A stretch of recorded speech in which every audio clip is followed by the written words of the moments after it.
पारोळा शहरातील सामाजिक, शैक्षणिक व सामाजिक संघटनांना एकत्र घेऊन आपले प्रश्न मांडण्यासाठी स्वतंत्र आणि सुसज्ज अशा हक्काचे व्यासपीठ लवकरच उभारण्यात येणार असल्याचे प्रतिपादन नगराध्यक्ष चंद्रकांत पाटील यांनी केले।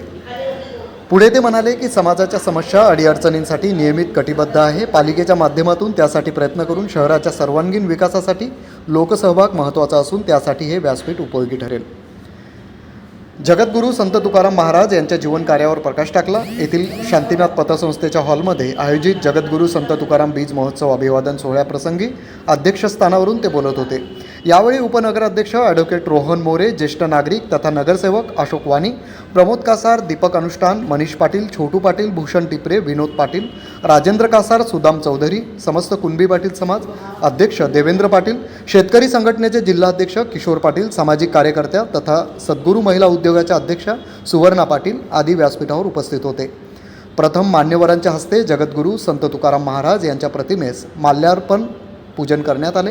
त्यानंतर नवनिर्वाचित नगराध्यक्ष व नगरसेवकांचा सत्कार समाज बांधवांच्या हस्ते करण्यात आला। मनोगतात ॲडव्होकेट रोहन मोरे यांनी संत तुकाराम महाराजांच्या जीवन कार्यावर माहिती विशद करत त्यांच्या विचारांची आजच्या काळातील उपयुक्तता स्पष्ट केली। जिल्हाध्यक्ष किशोर पाटील यांनी शेतकऱ्यांसाठी संत तुकोबारायांनी केलेल्या कर्जमाफीचा उल्लेख करत शेतकरी हितासाठी संत तुकोबा महाराज कर्जमाफी योजना या नावाने शासनाने योजना राबवावी अशी मागणी केली। प्रास्ताविक समाज उपाध्यक्ष संजय पाटील यांनी केले।